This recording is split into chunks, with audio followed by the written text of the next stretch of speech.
So you know how I said I muted my mic before the stream started? Yeah. It's been muted this whole time. Gotcha. Oh no. All right, well, we're going to redo the intro. Welcome, my name's Robbie, also known as Elvira Show. This is Vincent Kenny from Sequencepod. He streams on Twitch at Sequencepod, and he's got a podcast available where I'll find podcasts for it. Your current podcast is Hikikomori, right? Hikikomori is my one about just weird Japanese shit, and my other big one is Final Fan Service, which is about Final Fantasy games, obviously. And there's also Not Another Film podcast, which is about horror movies. Okay, so I gotta be honest, I got really mixed up because I would see that you're posting the transformation sequence ones, and then I got that mixed up with Final Fantasy Service. So last fall, when you were like, oh, we're ending transformation sequence, yeah. I was like, oh, the Final Fan Service one is gone. Like, in my head, they were the same. So I have to go back and look for even more podcasts. So the main one I listened to was the transformation sequence episode of Final Fantasy, which I think you called Final Fan Service. Yeah, that was kind of like the prototype episode where I had Jesse on, and we talked about, I think, the Final Fantasy VII remake. And that kind of turned into its own podcast. So yeah. So that's the kind of the genesis of it. All right, so I have to go back and listen to all those other episodes I missed out on too then. Final Fan Service kind of works in seasons. So we are currently coming to the end of our first season, which is Final Fantasy VII, where we basically go in depth every second of the story and a lot of side quests as well. It's got stuff on development, on real world impacts, and allusions from other games as well. So it's meant to be kind of like a let's play, but only in an audio form. So I'd like to start with 7, if you don't mind. Now, sure. 7 was, I think, probably the first Final Fantasy game that had an actual global impact. And that was their intention with it, yeah. Right. They pushed real hard to get that, and yeah, it worked. I remember I was just about to hit high school when it came out, and I had friends who were talking about it and making dirty jokes about how they all wanted to sleep with Eris. All the stuff that you talk about when you're 12 and 13 and are playing a video game with the booba in it. But just the fact that was just something we talked about, oh shit, I'm gonna have to revive Vivi. I wasn't watching my health. That's big, because these were just normal kids. They weren't the extra nerdy crowd or anything, They were just this was the game to play and talk about. They did a huge push overseas with marketing, and even the original idea of the game from Hironobu Sakaguchi, the father of Final Fantasy. He originally had the idea of a game world which was New York City, in which a terrorist organization was blowing up power plants, but rather than the main character being a member of that terrorist organization, you would actually be called Detective Joe. And that character eventually morphed into Vincent Valentine, and of course they removed kind of the obvious New York references, but Midgar is meant to be this alternate version of New York, and then throughout the game there's all of these American references, and part of that reason is Square at the time, they wanted to kind of break the American market properly. So they thought, hey, yeah, if we're trying to break the American market, let's also make it, I suppose, more America friendly by taking inspiration from it. Wow, so I didn't realize there was such a direct push for the United States. I guess that does make sense. There were always, of course, those cutscenes, right? The FMVs. I mean, those blew everybody's mind. I think that was probably the number one reason that people bought the game, is seeing those and wanting to try them out. Oh my god! All right, 1 second. Go on. Yeah, no worries. Sorry. How do I revive my dead character? Phoenix Downs cost 500 gold. Yeah, I'm assuming you don't have life. I think the only church. Yeah, okay, thanks, buddy. Okay, that's way less than 500. Okay, cool. I was like, it can't be that hard. Oh, we got little angels and everything. All right, sorry. Please continue. I can't remember what I was saying. So. FMVs, yeah. Sakaguchi. Yeah. So there was this huge focus, of course, on graphics, and part of that was because Square had decided to leave Nintendo as a supporter, which they had been throughout their entire existence. But when Nintendo refused to go over to discs, and Square was like, "We need the extra space," they decided to make a point by trying to show the world what you could do with games based on disc, which is why they put so much effort into those FMVs. Right. And during the production of the FMVs for Final Fantasy VII, Square realized that, we actually have something pretty damn amazing here. So they took their new subdivision and they called it Visual Work. And Visual Works was its own company but owned by Square. And they would go on to make the FMVs for all the subsequent Final Fantasy games. But not only that, they began to handle the FMVs for all of Square's properties. So like Parasite Eve and so forth. They all kind of stemmed from the team that came out of Final Fantasy VII. Mm-hmm. And then further than that, they started to sell their services to other companies. Like Enix went to Visual Works, even though at the time they were competitors of Square. And they ended up doing Dragon Quest. And you eventually see that like a lot of modern games began trying to push their graphics because of what Visual Works did in Final Fantasy VII. And then Visual Works has gone on to do like entire films. You know, they did Final Fantasy Advent Children and Kingsglaive, which, you know, we can talk about the quality of those, but they look amazing. So you can kind of take the zeitgeist moment of the look of the FMVs of Final Fantasy VII and say they kind of upped the game for all other game developers. They really did. Yeah. I've kind of held that in mind for Final Fantasy, even before 7, really. It's just Final Fantasy has always been kind of about like pushing the envelope of what like a JRPG kind of game could be like, and they've really like they keep trying new things and like experimenting with the formula in different ways. When you compare that to something like Dragon Quest, which like has barely changed at all, you know, other than like the graphics becoming 3D and stuff. But the actual like gameplay and presentation, you know, has it really changed that much? Absolutely not, no. But at the same time, I think rather than trying to reinvent themselves between each game, they take what works and like make it the best it can be. And to be honest, I think Square Enix could use some of that in Final Fantasy, because I do think that trying to revolutionize Final Fantasy every single game has kind of resulted in them being this mishmash of action RPGs in the last few releases, which I haven't been overly fond of. Well, I don't disagree with you, actually. And I wouldn't even say what Dragon Quest does is bad. I just thought it was an interesting contrast, you know? These are basically the two powerhouse JRPG franchises. Nothing else even comes close. I mean, I guess Persona does now.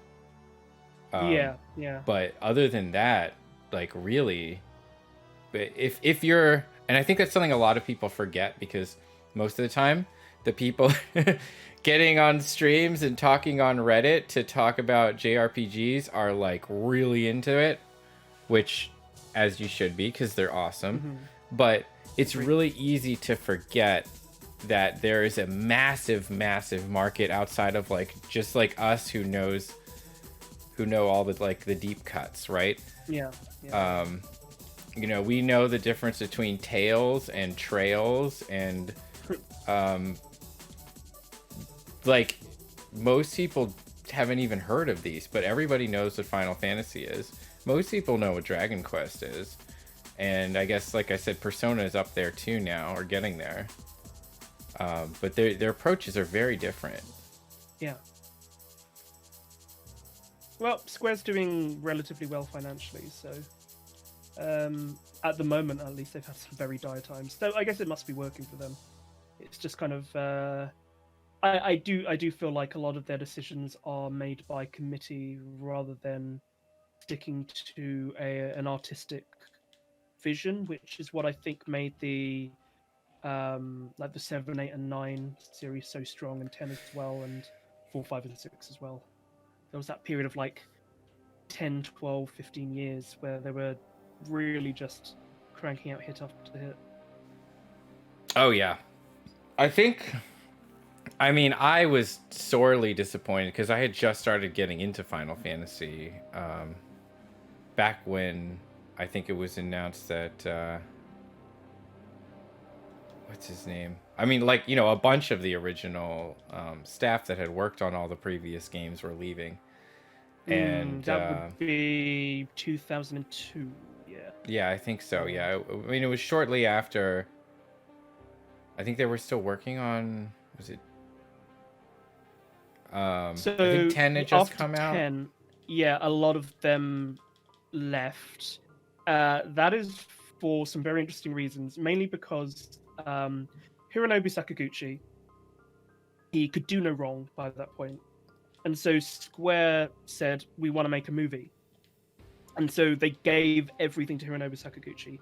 Sakaguchi was the one who ended up writing and directing The Spirits Within at the same time as Final Fantasy X. And in Japan, they released within a month of each other. In the US and the EU, it took a bit longer, you know, like another 7, 8 months for Final Fantasy X to come out. But by that time, the damage had been done. They lost, like $300 million. Right.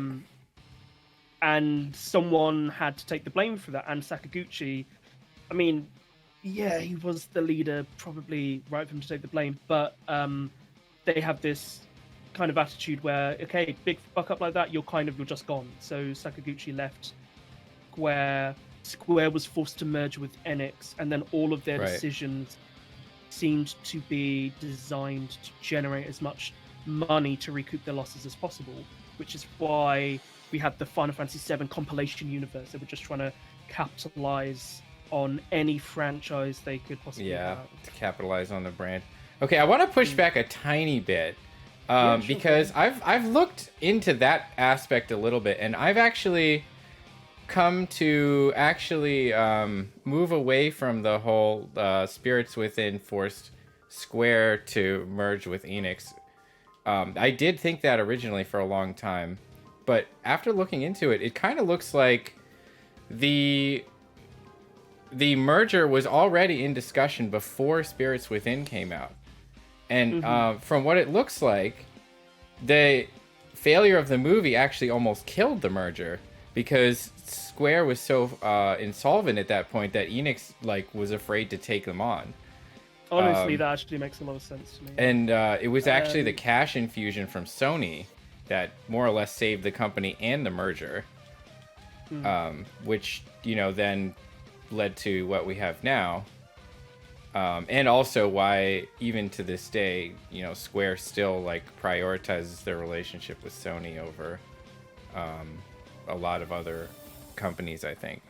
Yeah, it's where they give the PlayStation, you know, specific rights way before other consoles. No, I think how your depiction of events is probably the accurate one. The one I talked about just now was the kind of the sold narrative amongst a lot of people. The truth is, either way, it still led to a very mercantile attitude of Oh yeah, immediately yeah. after It their definitely launch. changed the culture at the company, in a way that, you know,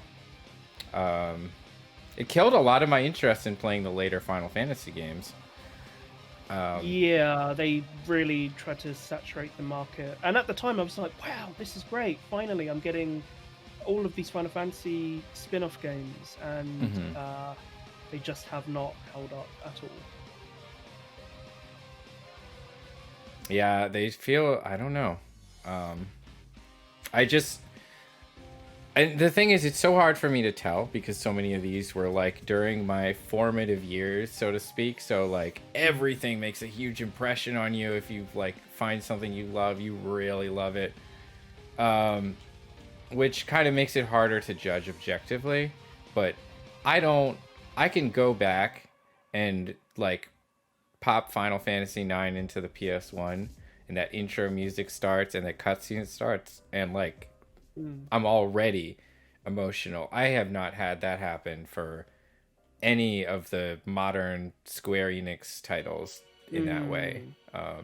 The only one I think for me is Final Fantasy XIV, and even then, that was after sticking with it for many years before it kind of started to become artistic.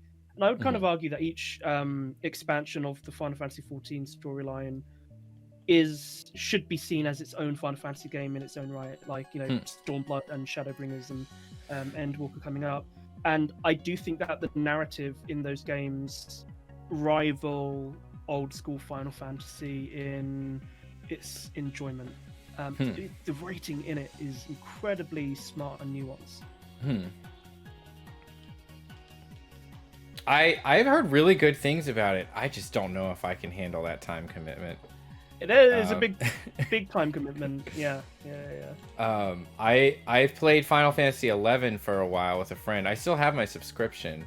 I got into it very late. By very late, I mean like January of this year. So, I picked it up over summer last year again because I played as a kid. Right. I think when Chains of Promethea and Treasures of Art Ergen was around. It's weirdly enjoyable, Yeah. I mean, I understand it's a very different friendly. game now. But the way my friend sold it to me was like, look, you can do most of the story content quickly. Like, you don't have to, spend years grinding to get all this stuff now because they basically just give it to you. And I was interested in the story stuff.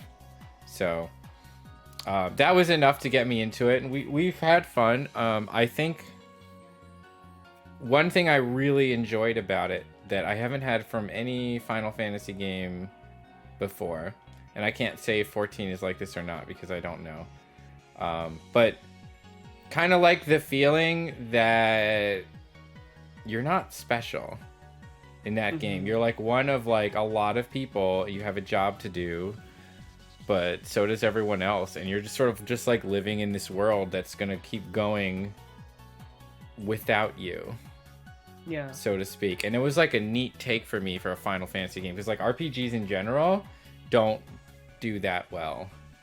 Like they don't give you that feeling that this is just a world that you're in. It's more, it's very hard to write a narrative that's interesting where you're like in a game and you're not like, causing change to the world around you to a great degree. Yeah, I would say in terms of the gameplay, 14 does capture that in terms of like community spirit. In terms of the storyline, it kind of starts off like 11 in that you're just an ordinary adventurer, and then over time you become more and more important.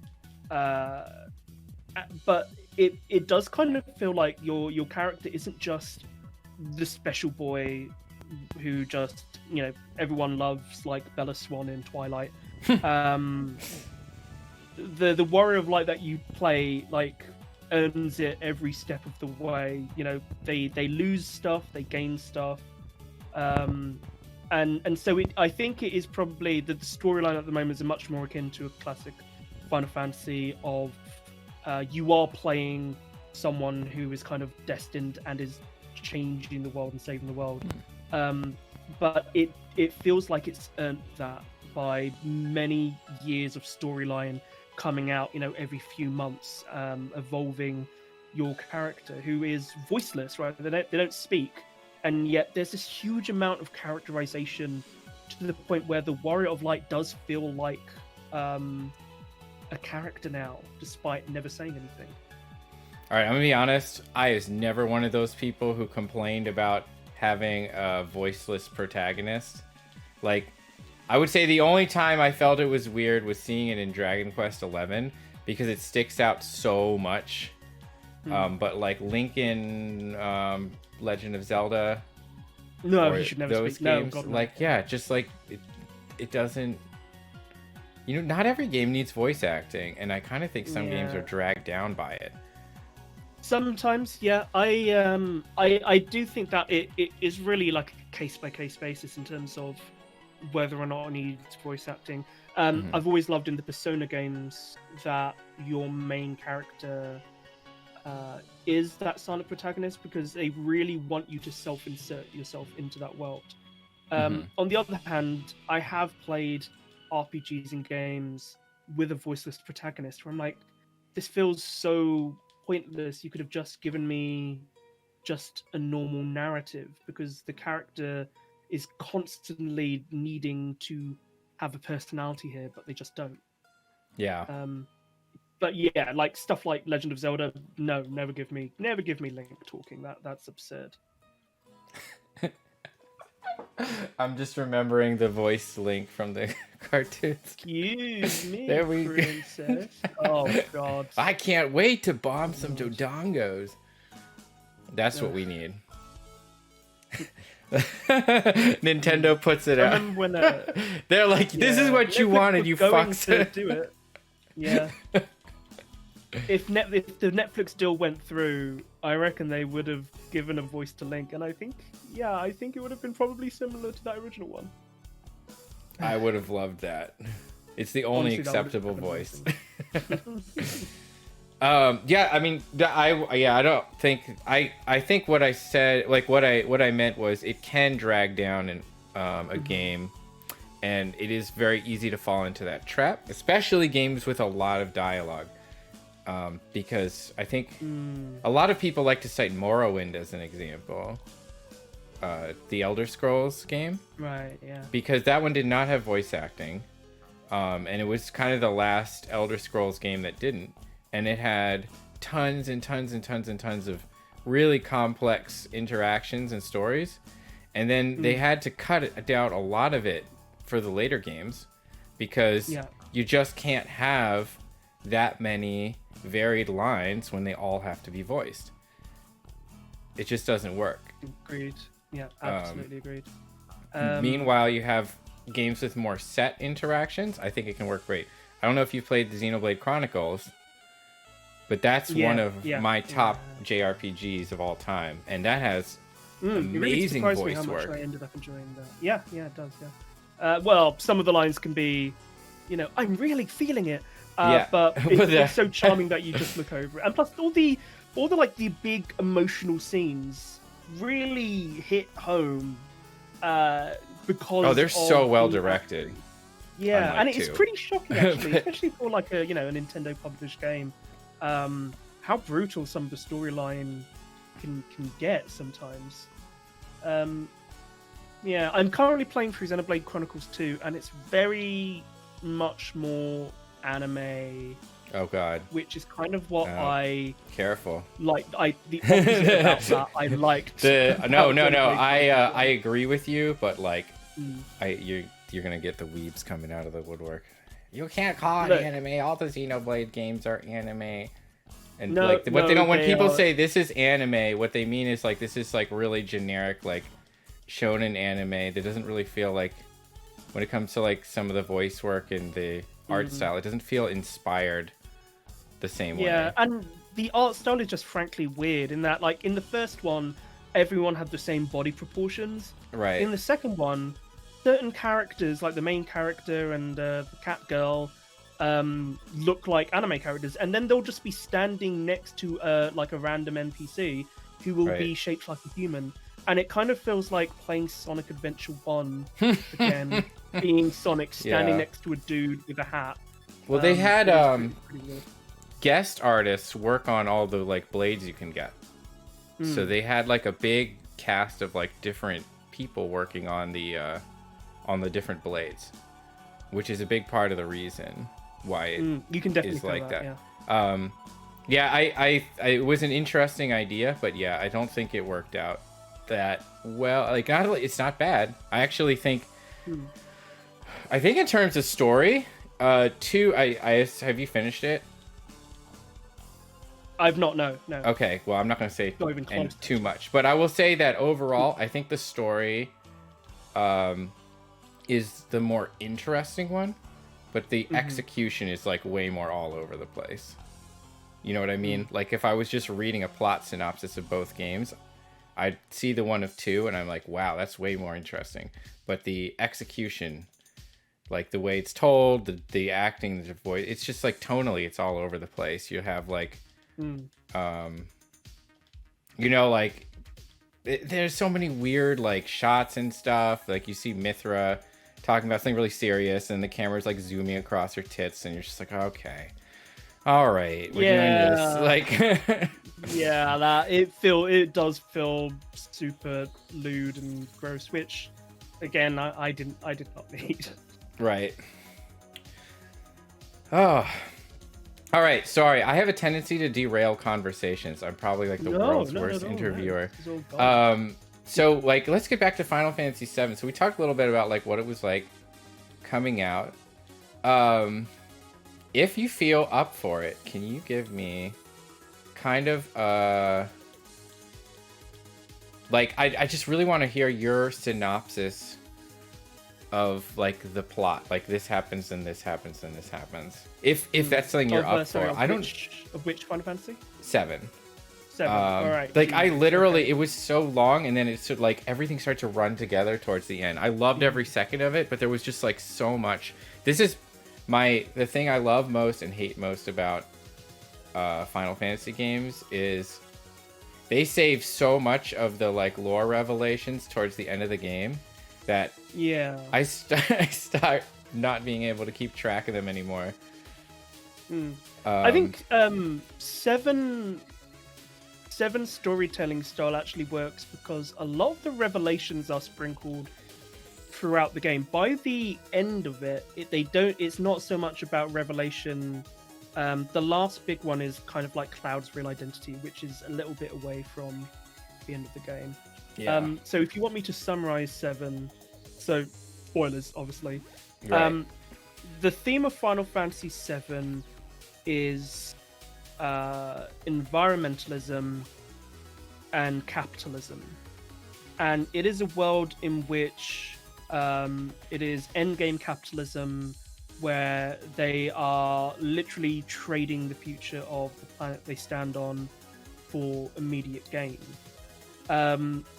The response of certain people is to fight back violently, which the game opens with the bombing of Mega Reactor 1. And the ultimate message of the game is that this is actually eco-fascism as well. It looks into the fact that science and technology, when it is controlled by capitalism, does end up destroying the environment and ruining people's lives.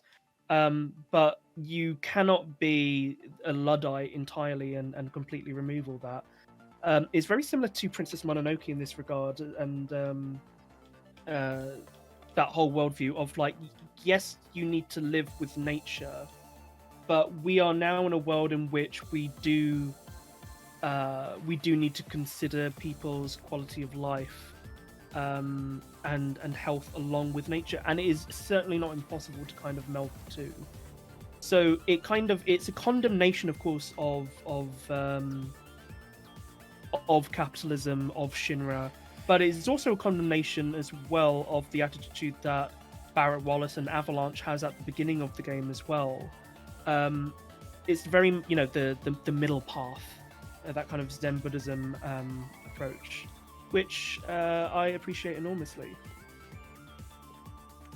Well, so the comparison to Princess Mononoke is great. I wouldn't have drawn that myself, but it works really well. Because obviously the message in that movie comes through loud and clear by the end.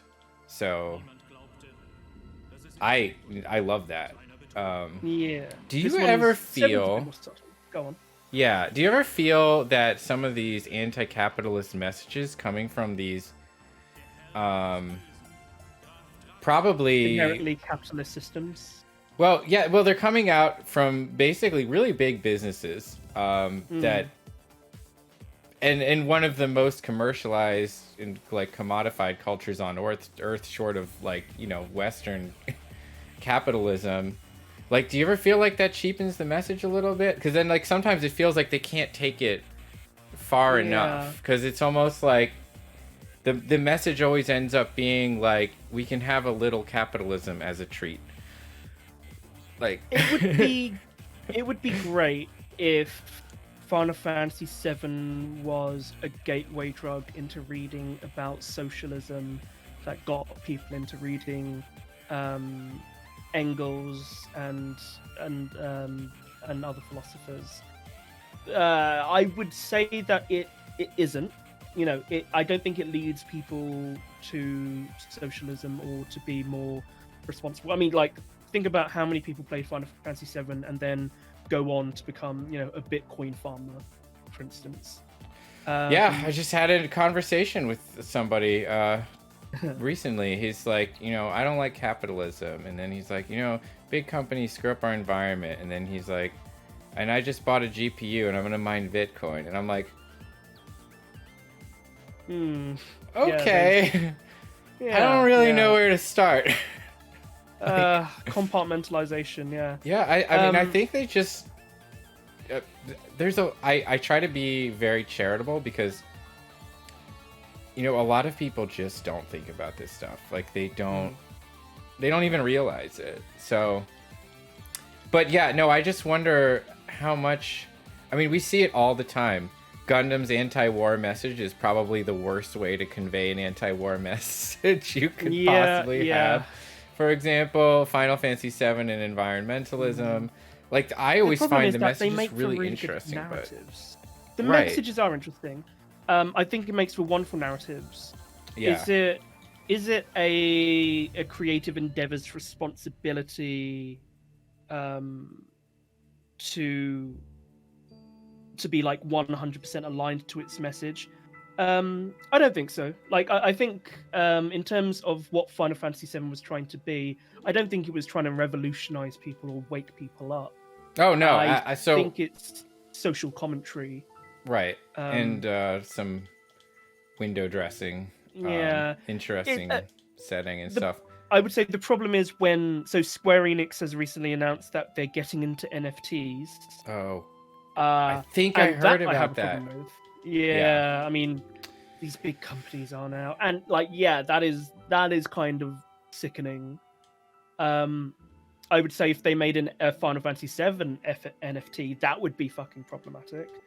Right, it really does. At that point, you're really just kind of like spitting on the on the game, or at that point, or like what the message the game did have, such as it was. We can complain about Princess Mononoke plushies being sold by the thousands or whatever, but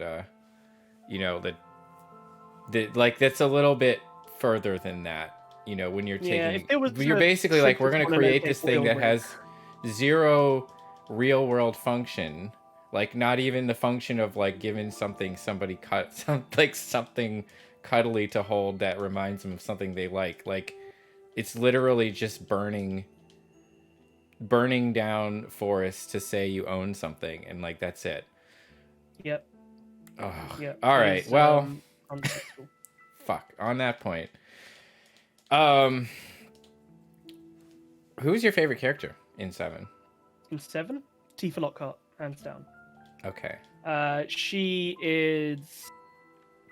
was not one of the original creations of the character.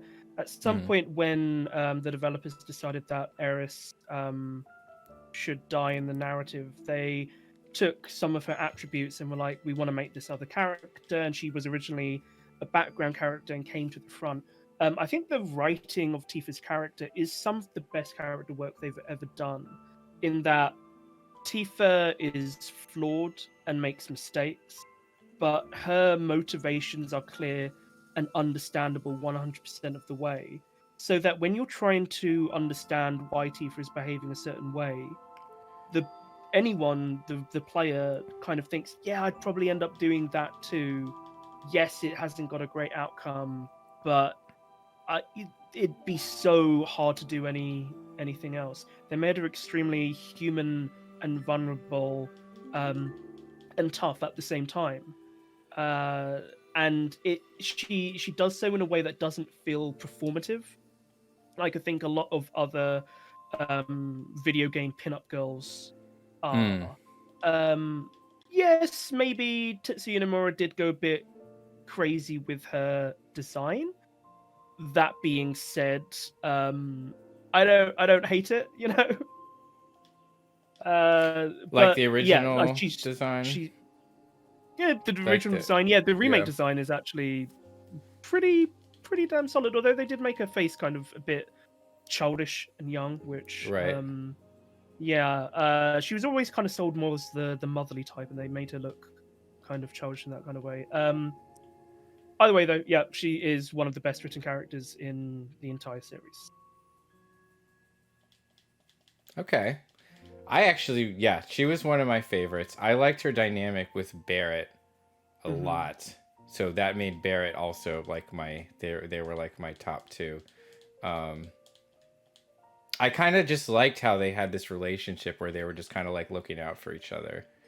And I kind of feel like I wish they'd sold that more. I was also really annoyed when I attempted to play Crisis Core. I say attempted because I got so sick of the combat. Yeah, and, the story was of course not great, but I'm like, okay, I just want to know what the story is, even if I don't love it.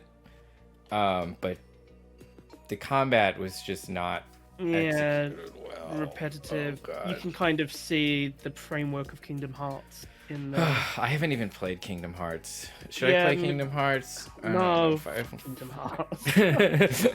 I enjoyed 1. 2 was okay. It's infuriating. The storytelling is bad. The acting is bad. Tetsuya Nomura, his fingerprints are so deeply felt over everything that when they try and bring in Final Fantasy stuff, it doesn't feel like the real characters at all. They feel like parodies of them, because Tetsuya Nomura, yes, he's a character designer, but he is not great at executing those character designs, which he's had a little bit too much power in Square Enix, I think. Yeah, I don't even think all of that's his fault necessarily. No. I mean, it is, but like at the same time, like Square Enix just like sticks him on projects because they want his name on them now. He didn't even know he was going to be the director of the Final Fantasy VII remake. So that's true. Okay, I've heard that rumor. And that was the same thing, because I've heard people like, oh, he just wants to do everything and he can't do it. I'm like, no, I don't even, like, it's not like he has a choice, you know, like he works for Square Enix. They don't work for him. The problem is after Sakaguchi left, they decided, look, we need another creative star. And so they gave it to Nomura and had him deal with projects that he really had no place being involved with. On the original Final Fantasy VII, Nomura is credited as character designer. Yeah, he helped out with the story here and there, but the creative decisions were largely made by like Kazushige and Kitase and Sakaguchi. So by the time it came back to the remake and the ending of that, All right, we don't have to go into that. I actually haven't played the remake at all. I was intending to play Crisis Core first. Yeah, you could. It really just dilutes Final Fantasy VII. So Final Fantasy VII is really diluted, and when we get into 9 in a little bit, I'm kind of going to contrast Final Fantasy VII, because I almost feel like Final Fantasy VII is diluted, but a lot of it was like retroactive. You know, like the original game was solid. If they just kept it there, would have been very interesting game, but now it's not. So then after was it the movie or Crisis Core that came first? Advent Children came first, and then Crisis Core came out the following. No, I'm incorrect. Crisis Core came out first, then Advent Children, and then Dirge of Cerberus. Okay, so let's start with Crisis Core. I mean, I've spent a couple hundred hours on that game, but I resent it.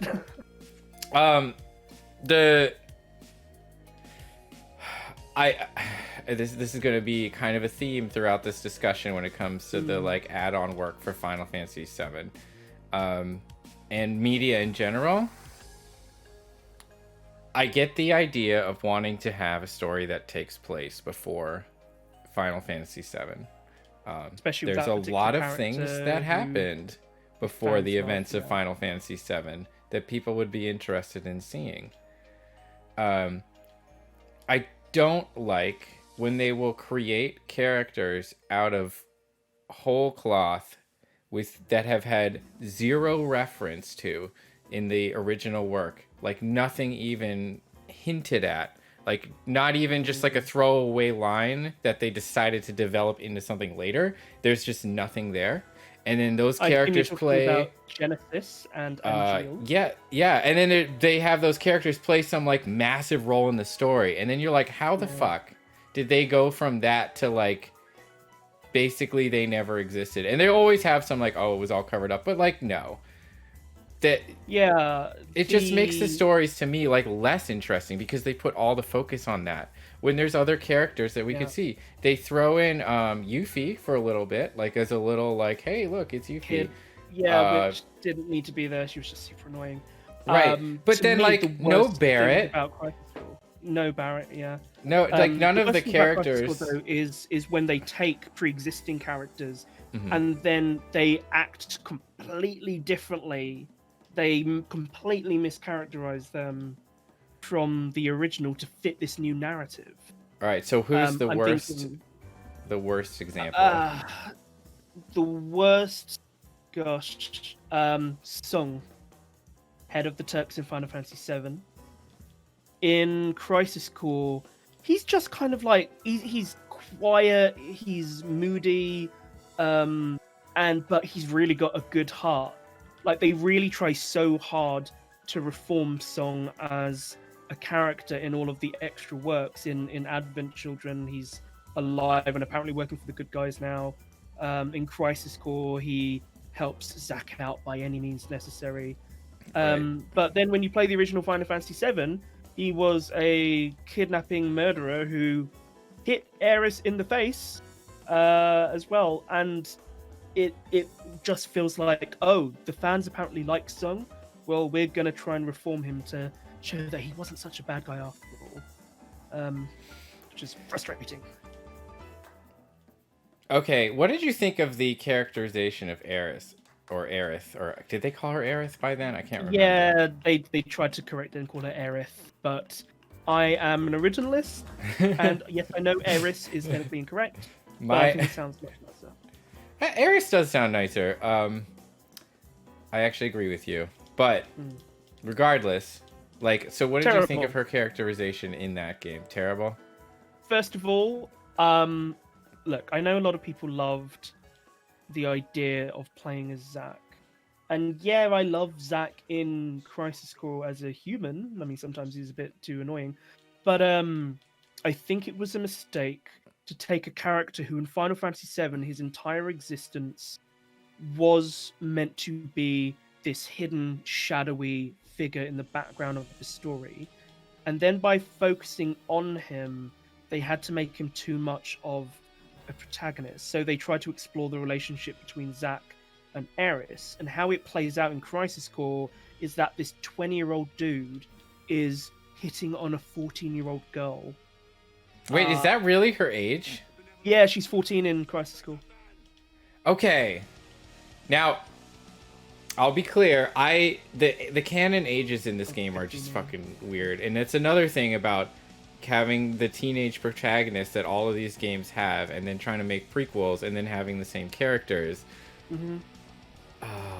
Yeah, I just sort of like wiped the ages from my head and was just like, okay, it's the same characters, but it's before, and like that's the only way it would work for me, because it's you're right, it's weird. It's too weird. They really also like they I actually even then because I was like, wait, hold on, weren't these characters only like 18 and it's supposed to be like how many years earlier? Like hold on a second. 21. Yeah. Right. So the Nibelheim incident kind of happened when they were teenagers. So it to me it just doesn't work. Frankly, I think the big flaw is they're just obsessed with making everybody like way too young in these games. Yeah, but... and also interconnected. I don't need this causal link for everything. Right. I don't need Zack to be the one who gave Aerith the idea of selling flowers. I don't need a guy randomly, an NPC placed in Midgar, saying, "Oh, I've had the idea of making a bar called Seventh Heaven and having a waitress there with big boobies." Like, did she really say that? Did he really say that? No, there's a random NPC who says that. I don't my god! Any of that. You really don't. Yeah. Now, what's honestly... most frustrating though is that Tetsuya Nomura is his current vision for the Final Fantasy VII universe is to make all of that compilation universe canon. He's trying to fit it in so everything applies, which is why the Final Fantasy VII Remake has a lot of references and characters to not only the original Final Fantasy VII, but to Dirge of Cerberus, to Crisis Core, to Advent Children, to Before Crisis. It is all meant to be canon, which to me is one of the biggest problems with the remake. I thought it was just assumed to be canon anyway. Yeah, but playing the original Final Fantasy VII, you could play that and ignore all of the extra material. That's true. Playing the Final and they're Fantasy coming out VII with this remake. little mini re-release too, yeah, aren't they? the re-release as probably well, which have again is some trying stuff. to make it all canon. Yeah, so it's impossible to play the remake and get away from the compilation universe. So all of Tetsuya Nomura's extra characters and storylines is all crammed in there. So now it's all mixed together, and it's impossible to get away with it. Which is, yeah, it's turned into Final Fantasy VII AU. You know, he's written his own fanfic for Final Fantasy VII over the last 20 years. That is a unfortunately great way of putting it. I have to thank my friend Jesse on Final Fantasy Service who described it in such a perfect way as well. It's so... Oh my god. Okay. Well, since we've gotten that clear, you know what's funny is I wanted to throw out this thing about Tifa. I never got the whole and there was that huge fan upset about her character redesign too. Like where they're like, her boobs are too small. Her boobs are too small. And then apparently characters reference it in game. I never thought of her as having big boobs. I just saw it as like they're just trying to make female-looking character with blocky PlayStation polygons. So like, that's just how it came out. You know, she's fairly well endowed. Tetsuya Nomura is a little bit of a pervert. Yuffie in Final Fantasy VII, if you tried to recruit her when Tifa was the main character, Yuffie would call her boobs, referring, of course, to her chest. So well, that's cool. Well, there's one Nomura rewrite that I don't really have a problem with. Yeah. Well, considering he designed Tifa in the first place. Right. Well, I would say yes, he did, but then also I think he's probably taken a step back and redesigned it now that he wants all his characters to be super serious and be taken super seriously and everything's serious all the time. I don't know to what extent. The redesigns of the characters in the remake do not feel like his typical character designs. So you're wondering if he had anything to do with it? Yeah, exactly. I think perhaps that the updated characters, to a large extent, were handled by other team members. The characters that he did design. Did you see the recent trailer for the updated Yuffie storyline? I didn't watch the trailer. I know it's coming. Real quick. Yeah. Fizzy Flash says hi and says that it is not as problematic as the Persona 1 localization. I'm not familiar with that. Are you? I mean, the localization was a mess. I remember in Persona 2 there was Hitler. Hitler was in the game. I think in the American release they had to put glasses on him and call him the Führer. But yeah, you got to fight Hitler as a boss in that, which was. I mean, you did that in Wolfenstein too, although I guess it was probably treated he's more as like the worst bad guy as opposed to like goofy. Not to mention, you man. kind of expect it in Wolfenstein because you're explicitly there to kill Nazis, but in Persona 2, when you're dealing with otherworldly murders and your true self and that, you don't really expect Hitler to turn up. But hey, nobody expects Persona Hitler. Nobody expects Persona Hitler. I like that. Yeah. All right, sorry. Back to the original localization and Nomura's character choices. Oh God, I'm sorry. I gotta get into out of the habit of derailing conversations. What were we talking about? Yeah, the weird redesigns and how much Nomura's fingerprints may or may not be in them. Yeah. So at the end of the trailer for Intergrade and the Yuffie episode, they gave a glimpse of this new enemy that they were bringing in just for this extra content, and it's a character from Dirge of Cerberus, and you can tell that is directly Tetsuya Nomura's design because it's a man with stupid long white spiked hair, and he has no shirt on, his nipples are out, and his name is Vice the Immaculate, and that is purely Tetsuya Nomura up and down 100%. So it does kind of feel like it's like, yeah, I'm gonna ram my own characters into the Final Fantasy VII world. Hold on. All right, we got a lore drop coming in. So Fizzy Flash says in Persona 1, a character was bullied in school for being into the occult. Yep. When localized, they didn't think Americans would understand that, so they took away the runes and Dreamcatcher earring and changed their skin color. Yeah. That all plays out, yeah. Yeah. To me, like, there was this weird period where evangelical Christianity had such a threat over every way of life, because of the Satanic Panic, that, like in Final Fantasy, the first time the magic holy was called holy was Final Fantasy VII. That's because they couldn't really get around it. Before then, it was always translated to Pearl or something similar, because they were terrified at any level of seeming to reference anything to do with Christianity. I knew they were avoiding certain things, and I know it's a lot of like anything that seems like demon-like.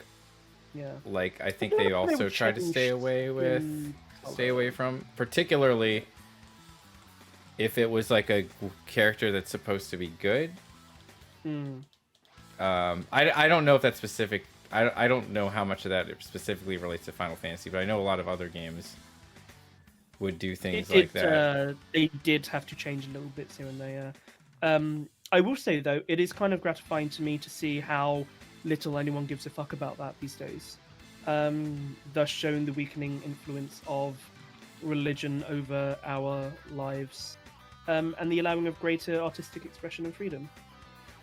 So that's one change in the world, which has been good over the last 20 years, 25 years. Right.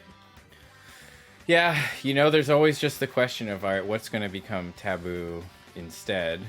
So far, I don't have huge disagreements with anything. Yeah. Well, but I feel like now the religious right are the thing that they fear most in the world is quote unquote cancel culture, of course. So it's kind of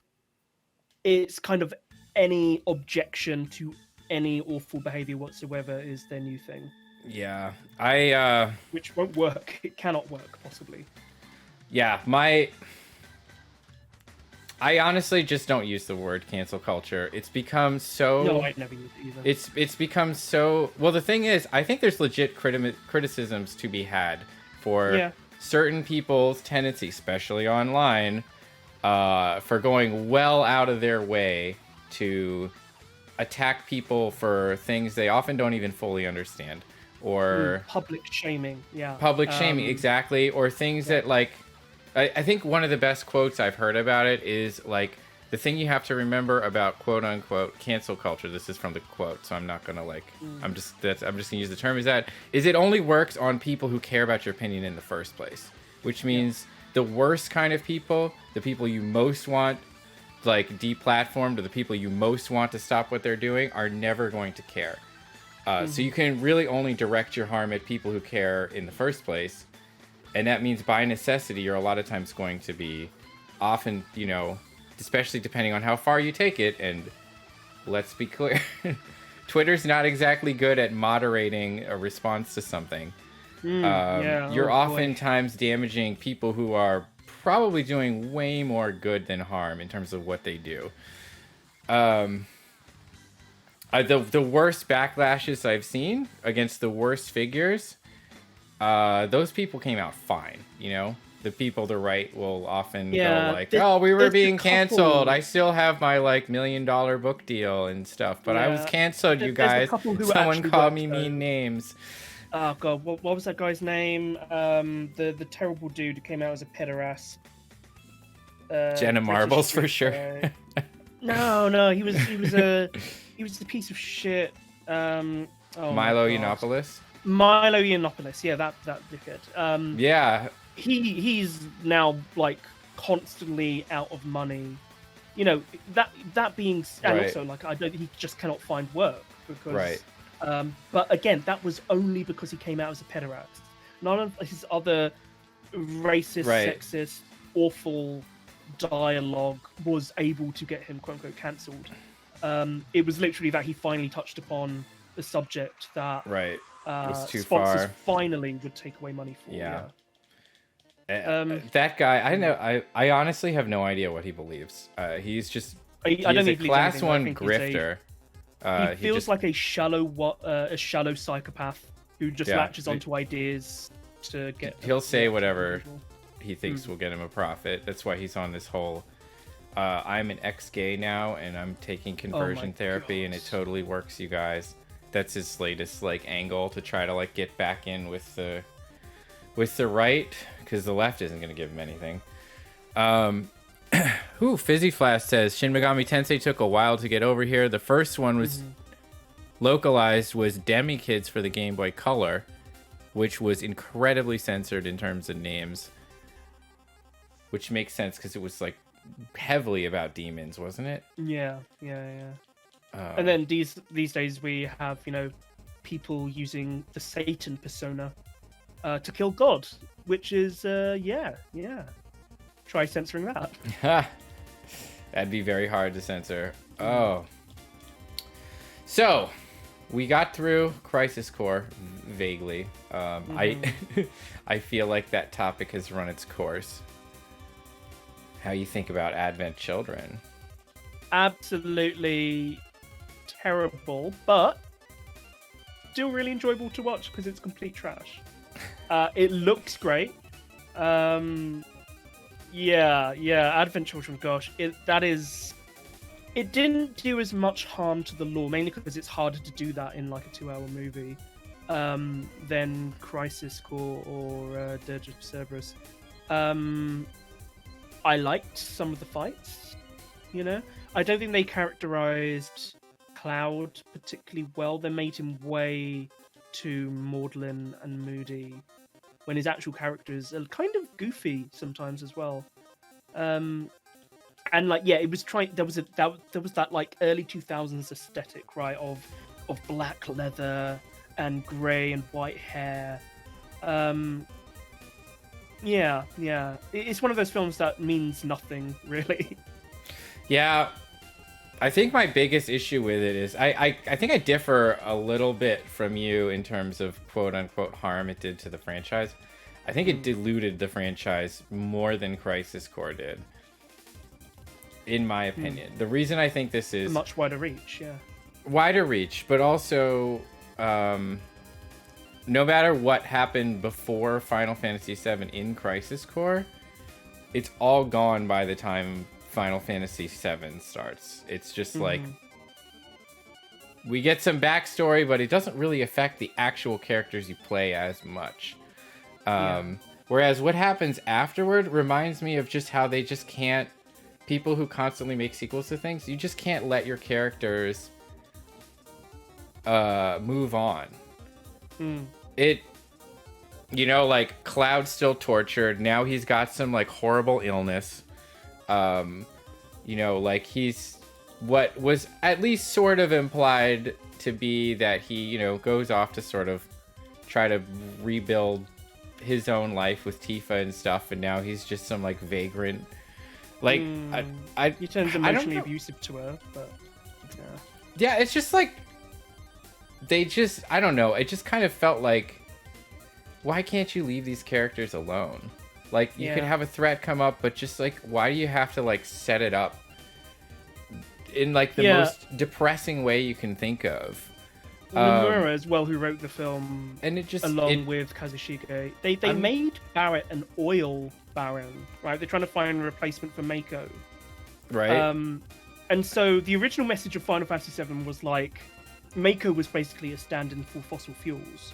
Right. And then they're like, oh, we switched to actual fossil fuels. We're good. Yeah, now. they switched to actual fossil fuels. So, like, it absolutely has no understanding of the core message of Final Fantasy VII by that point.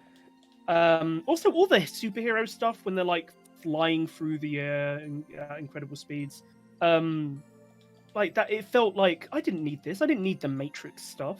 Right. Well, but that's also come to define a lot of modern Final Fantasy action as well, which I really find frustrating. Right. Well, I think they just took the really, really, really flashy animations from those original games, and were just like, what if we made that, but like tried to play out how it might look like with more realistic physics.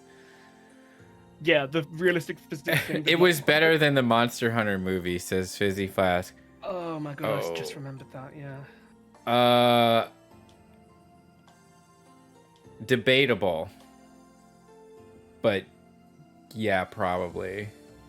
I would say that in terms of harm to the franchise, the Monster Hunter movie did way less damage. I'll say that. Because everyone could just kind of, you know, put it off as, that is weird. Yeah. I thought it, okay, so when I first saw it was pretty much shortly after it came out, and I thought it was cool as hell. I had never played Final Fantasy VII at that point, though. So I was just like, look at the cool characters. I know their names. Look, they're doing cool stuff. There's swords. I was pretty much the exact target age and demographic to be watching that movie, so it pressed all the right buttons. But like looking back on it now that I have played the game, I really wish it didn't exist. I think the ending, even though they left a lot of things vague, the ending to Final Fantasy VII felt really complete. And that, I think, is my number one complaint about these movies or whatever media they do, that they'll take something that's clearly intended to be a standalone thing, and they'll just like try to wring more out of it in usually the most like clumsy way. The the thing with the end of Final Fantasy VII as well is that a lot of people at the end of it thought like, "What? We don't get to see how the characters live the rest of their lives, like every single second? How dare you?" But the point of a narrative is that you end on this uncertainty, and then you get this glimpse of the far future, and kind of show the return of nature, like eventually over time overcoming man-made Midgar. And you're not really meant to know any more than that. You know, that is the storyline. And then that completely gets subverted even by the existence of Advent Children even existing. Yeah. Yeah, and the same would be true of sequels to most games, to be honest, that are meant to be standalone. Like So, Final Fantasy X-2, which oh god. look, in my brain, it is not canon, right? Final Fantasy X ends, it ends beautifully, and that's it.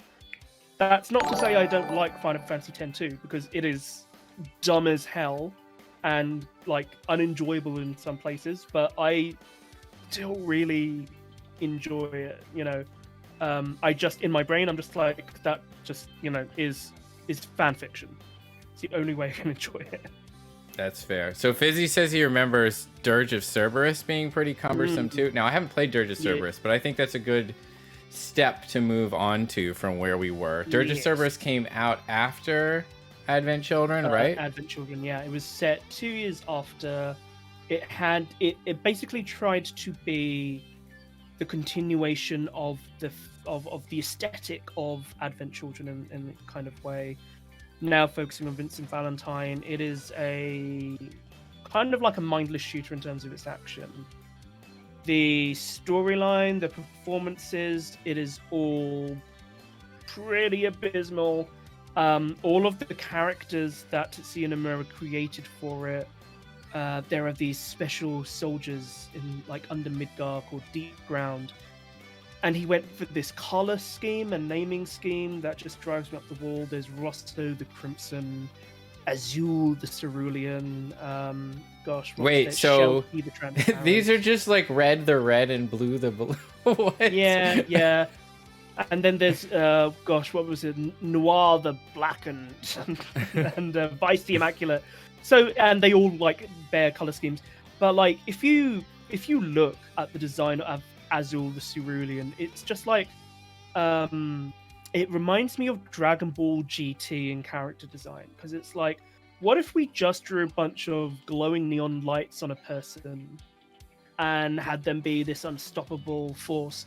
And it feels in no way whatsoever related to the original Final Fantasy VII. It doesn't feel in the same world. No one feels like the same characters. And the payoff at the end is just, oh, you know that character from Final Fantasy VII who you thought is dead? Well, guess what? They're not. Oh, wait, now you've defeated them again. Great. I'll take that over Advent Children. Yeah, Advent Children is better than Dirge of Cerberus. Yeah. Really? I recently tried to replay Dirge, and at the time I didn't like it. And remember, I was a huge Final Fantasy VII fanboy. So even at the time I played it through once, I was like, oh, I guess I could play it through again. Barely got through it a second time, and just never ever touched it again. It is even worse upon a revisit, because it doesn't have the patina of newness and up-to-date graphics that it once had. So it's, apparently it's a grind. Yep. It says, Yep. Yeah. It's just long corridors of shooting. Okay, so which had worse combat? Crisis Core or Dirge of Cerberus? Dirge I know of they're not Cerberus. really the same content, but really? Saying that, Crisis Core could be super repetitive, but sometimes it could be really satisfying in terms of of mixing materia and like blasting through bosses. But Dirge of Cerberus to me felt so much more like a slog. I spent way more time on Crisis Core than Dirge. My main issue with combat when it came to Crisis Core was it felt like they were going for an action RPG type combat, which they were. Yep. And I'm used to what people usually refer to as sluggish controls. I play a lot of Monster Hunter, for example. But Monster Hunter, even though people say it has sluggish controls, it really doesn't. It just has long animations.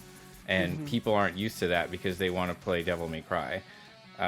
So, like, a character that takes a long time to do something, you know, they'll be like, oh, it's slow. When really it's just that, you know, if you want to swing a sword twice the size of your body, it's going to take some effort and time.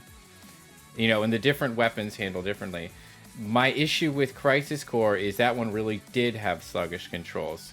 It felt like there was an actual cooldown between moves where you'd hit a button, you'd watch an animation, the animation would finish, and then there'd be like a second where you just can't do anything.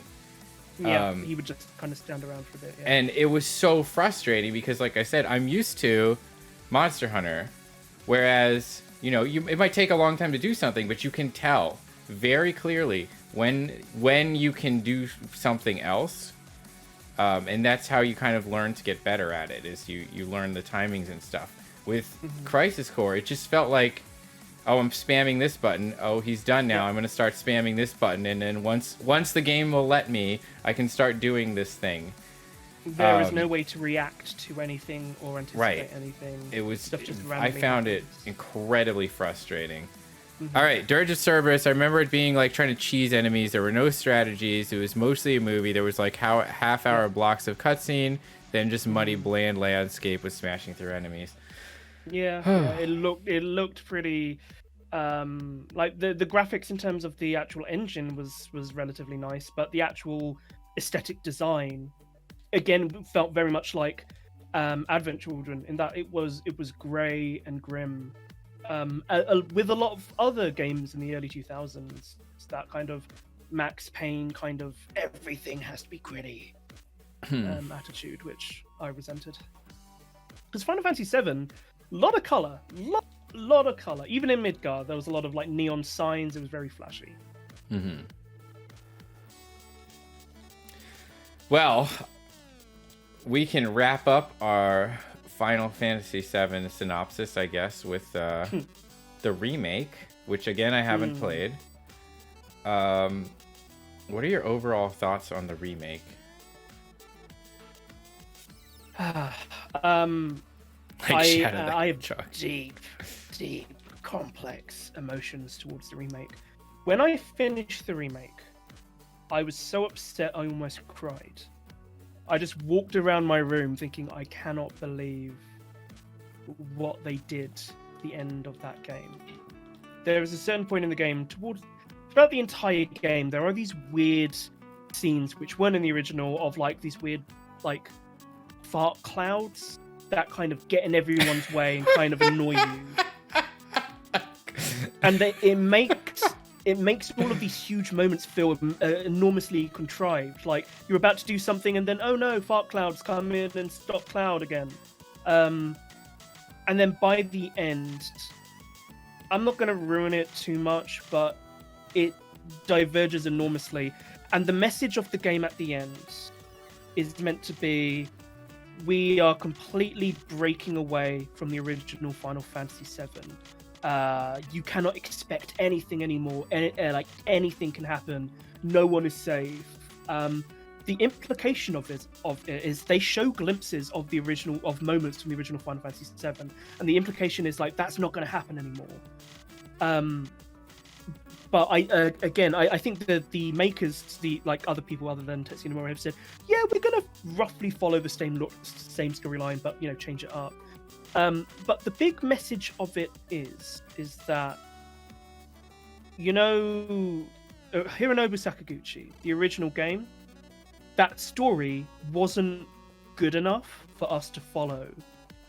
So we're kind of killing the original game's narrative.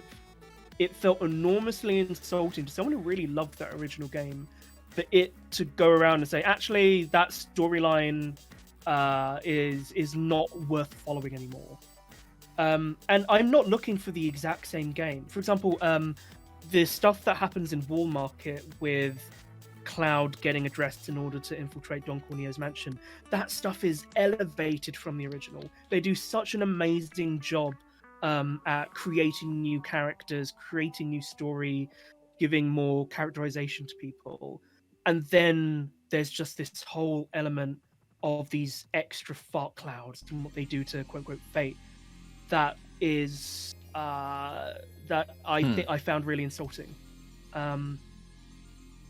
So it's a game where I both love long parts of it, and then it just drives me to utter despair in other places.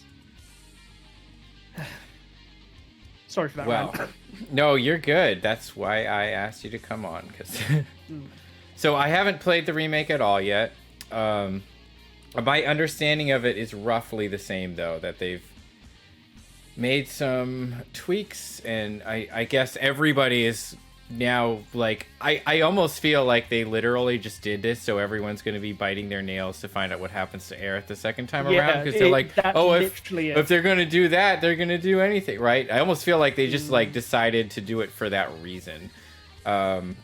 Yeah, there is one bit that I would love to discuss with you right now. It's a little bit of a spoiler though. Go ahead. But I don't think it has nothing to do with the rest of the game. Right, so after the credits, what you've done is basically you have undone fate, right? So like... Okay. Yeah, no, I actually heard something about that. Oh, Fizzy, I'm sorry. If you're trying to avoid spoilers, you might want to tune out for a minute. Yeah. I guarantee that this particular scene I'm going to talk about will not affect the Final Fantasy VII remake in any kind of way. But they throw in this scene where it shows the end of Crisis Core again. Oh, no. Where Zack dies, right? Uh-huh. But this time, Zack survives. And then he looks towards Midgar, and then that's how the game ends. So yeah, at the end of the game, they randomly throw out this idea that, oh, what if Zack survived? And it was like, no, Cloud's character really kind of is dependent on that. Like, right? He's just like, oh, no one's dead, everyone's alive. Now everyone can die again. It's kind of childish and tiresome, and it feels like Kingdom Hearts towards the end, and I do not mean that as a compliment. Fair. All right, yeah. I mean, I'm gonna check it out, but I guess my initial love for the original game that I came across, and bear in mind, I just played this last fall for the first time, but I was like, how did I had tried playing it a few times throughout the years, and you know, it just never really grabbed me the way 9 did. I played 9 first. 9 is much more accessible, yeah. Yeah, but like I was like, okay, I'm really gonna try. I did like a whole thing where I set up equipment so that I could stream it off my original PlayStation using the original memory card. It was really fun. I fell in love with the game. I loved the pacing, the atmosphere that they pull off through the scenes. I was like, just like really simple things they did. I thought it was a really masterful game for the time. You know, you have to have some patience for the load screens and the blocky graphics and that stuff, but just absolutely great game. Yeah. And then it's just trying to play Crisis Core afterwards. It like immediately after, it was just like such a sharp contrast. Yeah. It really did feel like it was from voice acting as well. Did Crisis? How did I even miss that? Did Crisis Core have much voice acting? Yeah. Anytime there was a cutscene, Zack would be talking like this. But it wasn't even the performances that bothered me so much. It's just that characters would talk at each other, and then there'd be this pause where everyone just kind of thinks it over, and then someone would eventually give another line. And it really does tell me that computer game designers need to get in screenwriters and you know, like assistant directors from actual films to come Yeah, in if you want to and have just tighten cinematics. up those cutscenes. Yeah, that's why Uncharted works so well. They got actual Right.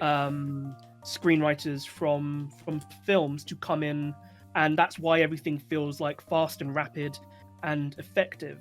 And then you have stuff like Metal Gear Solid 4, where there's a 5-minute cutscene of Old Snake looking around corners, and then you think, okay, at some point he's going to be attacked, and eventually he's not attacked. He goes inside, and then it has this long, protracted discussion, and then has a blood test. Yeah, that game could have been cut down enormously. But yeah. Well, yeah, I think almost with those games, people expect that stuff now. It's almost like that Kojima charm. The guy who loves Hollywood movies but has zero idea how to direct. Yeah, and don't get me wrong, I absolutely love all of Metal Gear Solid. I love Hideo Kojima, but I'm also very much aware of his limitations as well. I think another good example, I have no idea who directed them, but like, if you want to talk about cutscenes, like, again, I think we go back to Xenoblade Chronicles 1, just the direction. Did you play 1 or just 2? Yeah, no, I played 1 completely, yeah. Okay, yeah, like those cutscenes are directed so well. And then you contrast it with the ones in 2, which apparently the voice actor, one of the reasons why the voice acting oftentimes seems weird is those actors were given basically no direction at all. They just handed them a script and said, get in the booth. And like you can tell the difference. Yeah. Everyone feels like they're just kind of talking in separate rooms. They don't really feel like they're having a conversation. Whereas there is a scene in Xenoblade Chronicles 1 where Shulk re-meets someone he thought may have passed away on a beach, if you remember that scene. And that genuinely brought me to like, this is really, really well shot and performed and written. It was kind of shocking for a game that was, I think, it was infamous because a lot of people were like, God, some of the voice acting is so corny. Like I'm really feeling it, or I'm burning up. But those are just like combat throwaway lines. Yeah, but and you know what? You grow to love them. You grow to love them. Yeah, you do. I love them. And first of all, it was an ironic love, but now I'm just like, right. Oh, Shulk. Now it's Rhine time. Yeah. Oh man, I really hold up Xenoblade Chronicles as, in my opinion, it's one of the best games of like whatever the previous generation was in terms of RPGs. It just did so many things well. I hear a lot of complaints about how the plot's kind of simple, but like it's the plot itself. I mean, obviously there's all the twists and turns, but like you compare that to some other games, it is pretty straightforward overall, especially considering who directed it and some of the other work that they've done. But and then they're like, oh, we don't get a ton of backstory for the characters, and I guess I don't care. It's not really the point. And I think it really taught me something, which is that not every character or not every game needs strong backstories for characters to be interesting.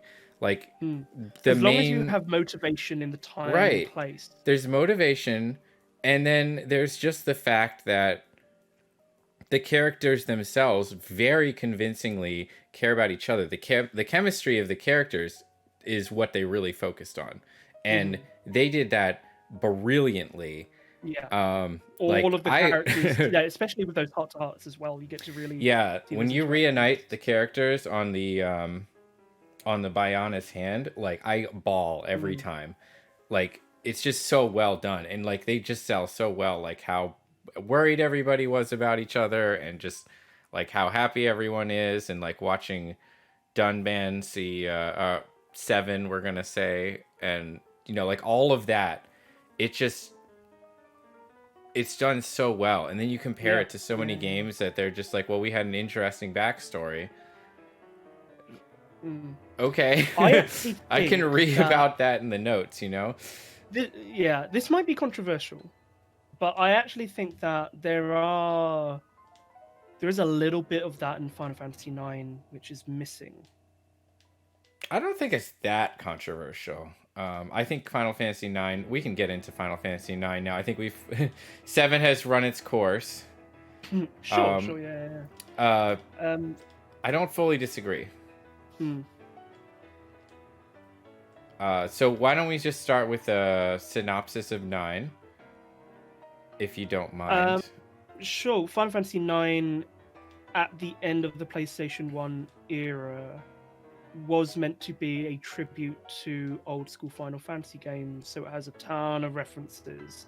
In a way that Final Fantasy XIV does today, like very flippantly almost. There's constant references to other Final Fantasies, but this was kind of like a love letter to the old school medieval steampunk type. And I picked up on that even though I hadn't played another Final Fantasy before. Like the first time I played it. He makes references to, I remember a guy with spiky hair carrying a sword like this. My favorite actually bit about its homage is that the Pluto Knights, unlabeled 1 to 9, and each one of them is meant to be representative of the protagonist of each of the numbered games. Okay, hold on. I never picked up on that. It is not obvious. That's so cool. All right, you got to expand on that a little bit. Okay, so the biggest clue is there's a bit after Alexandria is destroyed, and if you go to the clock tower, Weimar, who is Pluto Knight number 7, is talking, like he's been known as a womanizer in the game. He's talking to a woman. If you talk to her, she's called Flower Seller. And she says he's handsome, but he's not exactly Mr. Personality, in reference to Weimar. And meanwhile, Weimar's trying to pick her up. Right. The joke is basically that, it's a joke on Cloud being like, this was the game where you could have the date mechanic and have a bunch of different interests. And then here is a girl who was a flower seller saying, he's kind of got like a really stiff personality, which Cloud did and does have in Final Fantasy VII. So that's kind of like the first biggest clue. Not all of them are as obvious, I think, but there is you can tell that they are definitely meant to be referencing it. The funniest bit to me is Pluto Knight number 9, because you would expect that to be a piss take on Zidane. Right. But it is a character who always complains about being hungry. So the character is basically a joke saying, the real protagonist of Final Fantasy IX is Queen Aquen. So happy. It's great. It is very fun. This is when we find out the real story was the love story between Vivi and Quina. Oh my god! I mean, they did get married. It's true. Quina says, "I'm so happy." Yeah. God, that was a weird moment. I was very, I laughed, but with like a cocked eyebrow, like, ha ha ha, this is weird, right? Right? Yeah. They just, cause Queen is just so mysterious. I really love. There aren't many games that have characters like Queen, including Final Fantasy games. They are just like existentialism personified. They just I really appreciate their presence in that game, actually. Yeah. And I think a lot of people just don't like them because they're the joke character. But but also they're the joke character, but they have a lot of fantastic philosophical messages. Queen is the only one, when tragedy strikes, who responds to it in a psychologically healthy way. Like, their philosophy in life is there are things you can eat, there are things you cannot eat, and that's all that's important. And like all of the other characters, they constantly ignore Queen Aquen to the point where it's pretty funny. Like where Quina turns up on the boat and Zidane's just like, "Oh, Quina, thought you were dead." Anyway, whoops. But Quina never gets down. Quina feels this camaraderie with everyone, is with them 100% of the way. And then other characters will kind of be like, you know what, Quina, you're kind of making a lot of sense, right now, and you're kind of the person you need to talk to. It's nice. I like it. And there's a character that we needed no backstory on. Oh, for sure. But they sort of gave him. I never know what to think. Like, in the game they such an interesting way. /he. I think that if it was translated to today, it would just be them. I think they Yeah. are non-gendered. Yeah. Non-binary icon, Queen of Queen. Mm. I uh I'm thinking back to that scene of the like quote unquote wedding, because Yeah. that line just caught me off guard so much. It's very Queen because it's so enigmatic. I'm It's so one where you happy. honestly don't know what they mean. Like, are they just saying it because they heard that's what you're supposed to say? Like, I don't I think we are meant to know. Queen yeah, is it's just like inscrutable in that regard. Because should they know they don't show any other love towards Vivi ever again. right, It's just meant to be a joke of like this inscrutable, unknowable thing with this blank face and this long right, tongue moving towards you, being like, "I so happy we now married." yeah. Um, but yeah, it's a great joke. Yeah. Um, yeah. So I don't really go into a synopsis. It's kind of it's a story which has a relatively straightforward story about war and chasing a guy who it turns out to be, in a weird way, a mirror image of you, kind of like defeating yourself. Yeah, But the game ends in this other level of talking about memories and yeah. crystals that I have read analyses of before that made sense, but it never quite sticks with me. And the end result is that Final Fantasy XIV feels weirdly enigmatic in its storytelling, that even like 7 and 8 has a lot of that and had a lot of theory crafting even to this day that people Did don't you mean all 9 when you agree said on. 14, by the way? Did I say 14? Oh, I meant 9. Yeah, sorry. Okay, I That didn't know if 9 you were is like super jumping enigmatic. over to like, oh, 14 No, did I'm it always talking better or about something. 14. So no, yeah. 9 storytelling is enormously enigmatic. Even to people who normally feel pretty confident with this stuff will kind of look at it and be like, I think that this is what they were trying to talk about in terms of the crystals and the origin of life. It Yeah, doesn't feel like they're really saying anything. And that's not to say I love Final Fantasy IX. But in terms of like a message, I think it has like less of a clear message than some of the previous games.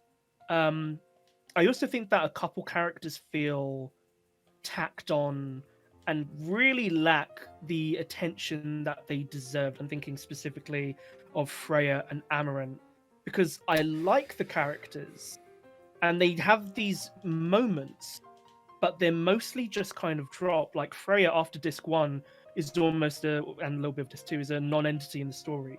She's just kind of there to say a line or two. right. And it And doesn't then feel like shrug she has off any the resolution. genocide of Yeah. her entire town. Yeah, Like, and Amaranth has this one bit was like, "Oh, friendship is good," and again after that he's I just thought like, it was "Mhm." bad. Yeah. But other than that, like I think Steiner again he gets a bit ignored, but his characterization is great. Again, we don't get backstory, but again we don't need it because he's a very straightforward character who's meant to be the stalwart original warrior of light from Final Fantasy 1 in a way.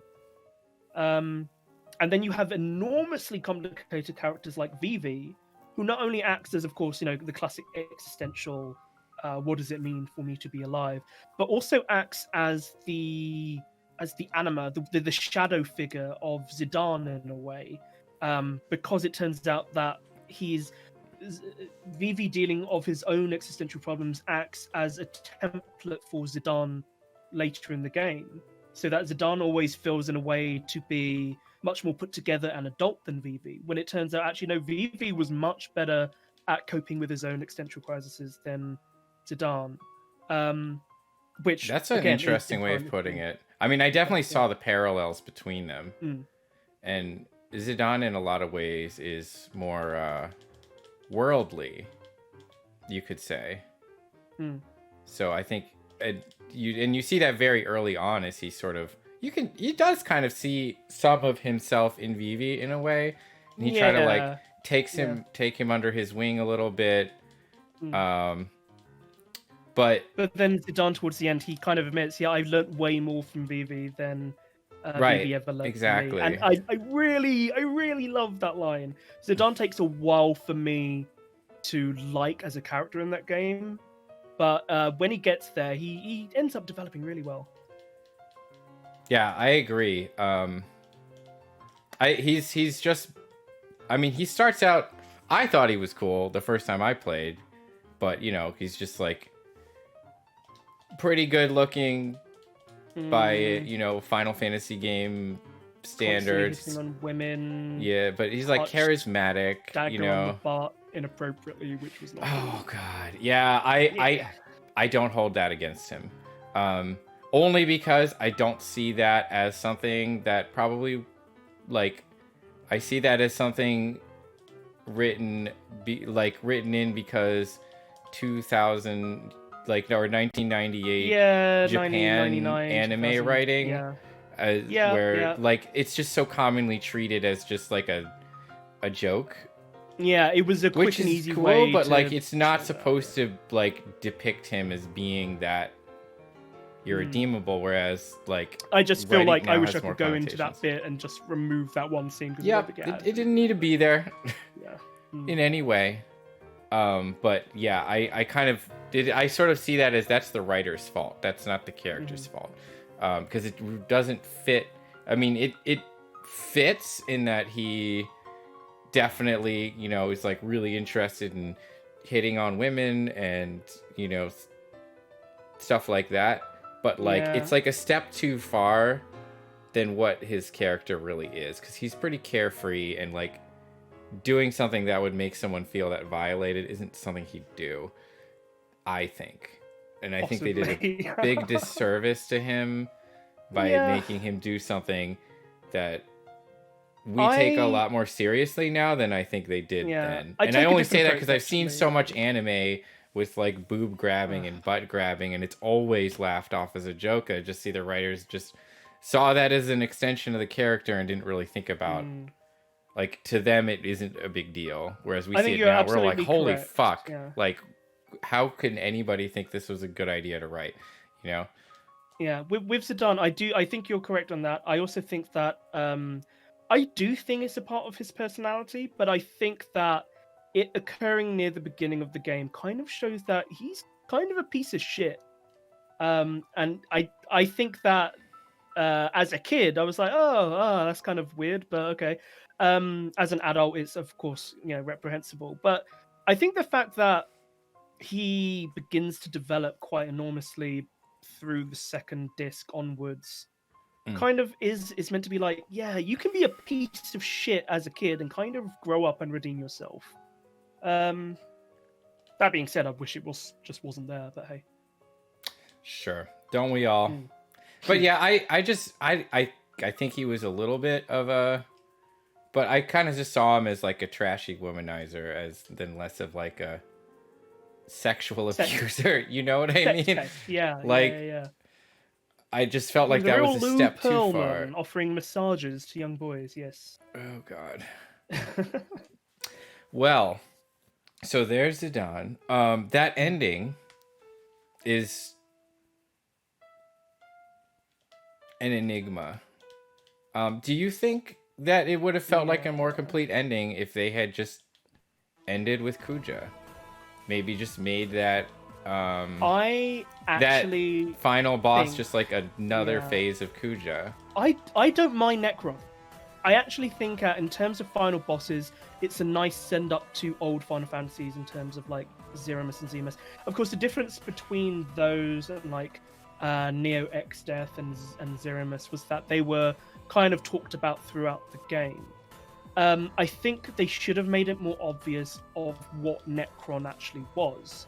Because I have remember no that idea. boss Soul Cage when you're in the ether tree at the bottom? Mm-hmm. Yes, I do. Yeah, that's Necron. Wow. Yeah, so, that's what it is. Yeah, I had no idea. It super obscure. But all that Necron is that's the ether tree. That's the arbiter of souls.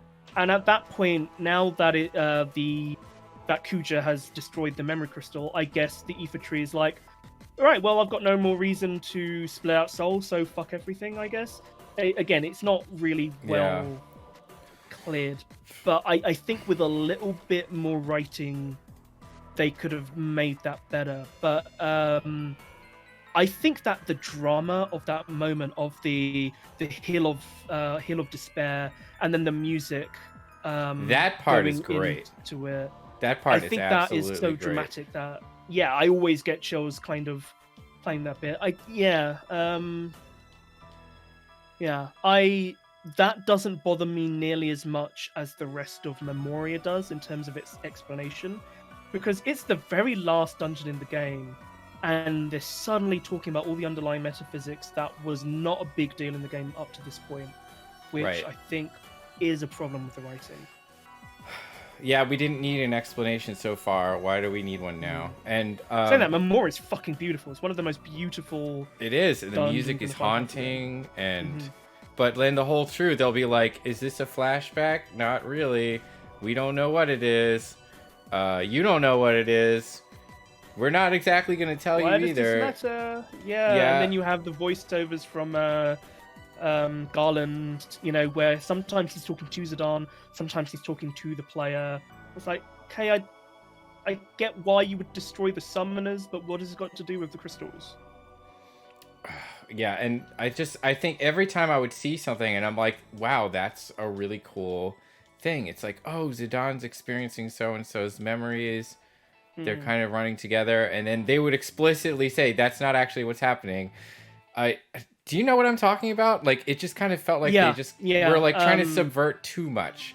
And every time I'm like, oh, that's actually a really cool idea to be happening. And then they're like, nope, that's not actually what's happening. It's something else that I don't understand. They keep Like- talking about the origin crystal being the mother crystal, being the source of all memory and life. But what I really needed was for Kuja to be like, hey, this is what this goddamn crystal is, and this is how it relates to everything around us. Okay, so I want to say on top of that, overall, I think Final Fantasy IX is a great game. I think it's one of the top. Absolutely love it. I also think now, like, coming back later, I think its relative lack of popularity at the time compared to, like, 7 has kept it more of a pure Final Fantasy game. Same with so 8 to speak. as well. Yeah. Whereas, 7 has just become such a mess. Yeah. I'm very happy with the 7 when I played it, and I'm like actually kind of afraid to like dig deeper into the supplementary material at this point. Well, if you do listen to Final Fan Service, we actually talk about the compilation universe a lot. I actually go into it in depth on the latest episode that's out. How everything fits in, even also the supplementary novels, which are now being referenced in the remake for reasons which baffle me. So yeah. If you want to find out how The Kids Are All Right, a Turk's side story, relates to some characters in the Final Fantasy VII remake, go listen to Final Fan Service, I guess. And anybody listening, I haven't listened to much other than that, what we can, I guess, jokingly call the pilot episode. The transformation sequence, yeah. Right, the transformation sequence episode of the same name. But it's good stuff. Very enjoyable. This is coming from someone who has never listened to a podcast before. No, seriously, I just don't usually like have time because I just need to be doing things like all the time. Yeah. Like, it's just how my brain works. I listen a lot while playing games, actually, just when I'm grinding stuff. So that's the thing is I'm really into music in the games, and I like always feel like I'm missing out if I can't hear it. Oh yeah, I'll pause it and like crank up the sound if I really like a particular mood or area. Yeah.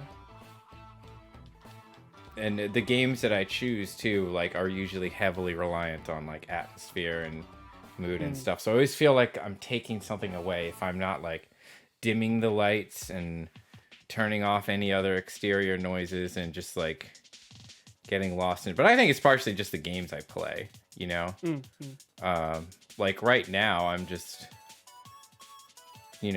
grinding some levels in the first Final Fantasy, and I don't feel like I'm missing out on anything right now, but Yeah.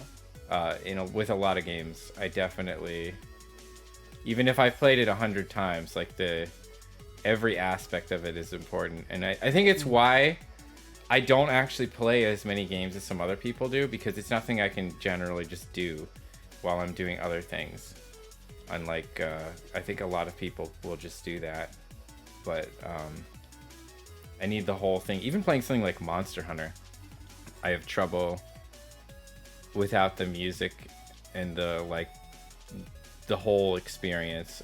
I also, it gives me a lot of appreciation for little things that I think some people miss out on, like sound design, for example. I recently played a game called Ekenfell. Have you heard of it? No. So Ekenfell is a semi-tactical turn-based RPG in the vein of, you know, some of the old school JRPGs, but it's made by an indie publisher. Got a really interesting message about a girl who's trying to sneak into a magic academy to find her missing sister. And the plot really just spirals from there. Pretty much my thing. Yeah. It is great, but like one of the things that I kind of feel like some people, even people who really like the game, seem to have missed out on is the sound design is some of the best that I've heard in like any game in recent memory. It's just a ton of attention to detail with like little sound effects, like the way the different monsters might like hop from square to square in combat, like little things like that. And the reason I picked up on it is because like I generally played it on my Switch in handheld mode with a nice pair of earbuds on. Like I have some good in-ear monitors I use for like my Switch when I'm playing handheld games and stuff. And like there's so much detail that they snuck in there that I think really got past some people, because it's just not something you pick up on unless you're really set for it. But little things like that really make me appreciate a game. Yeah. It just shows how much the people who made it like really put care into places that very few people would even notice. You know? I highly recommend the game. I think it's fun. I have some issues with the story. Okay. No game is perfect, but I think it's really next time it's solid. in sale, I think I'll pick that up, actually. Oh, yeah. Pretty good for me. I can't remember if no. I never streamed it or anything. We were playing it as part of our Game of the Month club on the Discord that I invited you to. It was nominated, and I was really excited to play it. But yeah, keep an eye on it. It's a very unique game, and I think they do a lot of things really well. It's got a lot of character, and like I said, the sound to me was like it's just a standout point, just because I think a lot of games don't pay as much attention to sound design in that way as they could. There's just like very little things, like even though it's a tiny pixel game, if you walk through a puddle, there'll be like a splash sound for that thing. Wow, we really got derailed off what we were talking about. But yeah, that's why I don't get around to listening to many podcasts. Long story short. Yeah. Actually, on that note, I was going to say that I probably need to run now, because we've gone over by quite a way in terms of how long I thought we were going to go on for. Oh, yeah. I didn't really set an end time, did I? I didn't really have one in mind. I just figured we'd chat till we, one of us had to go or the conversation ran its course. Thank you for coming on. You know what I would love to do? Sure, go when you do finish Xenoblade Chronicles 2, I would love to have you back on to talk about the Xenoblade games. It might take me a while because I am juggling, as I say, 5 other games at the moment. Oh, it doesn't have to be in the near future, but so I mean, you can talk a lot about Final Fantasy. I can talk a lot about this. Excellent. Yeah, no, I'd love to do that. would love to pick your brain on what you think, and just like the themes of the Xeno games in general, but those two in particular and how they contrast are just so interesting to me. You're right. So, yeah, whenever you do finish that up, hit me up. Maybe we can work something out. Hope I didn't talk your ear off too much. No. This was super fun. I look forward to doing it again sometime. And hey, I've really enjoyed being here.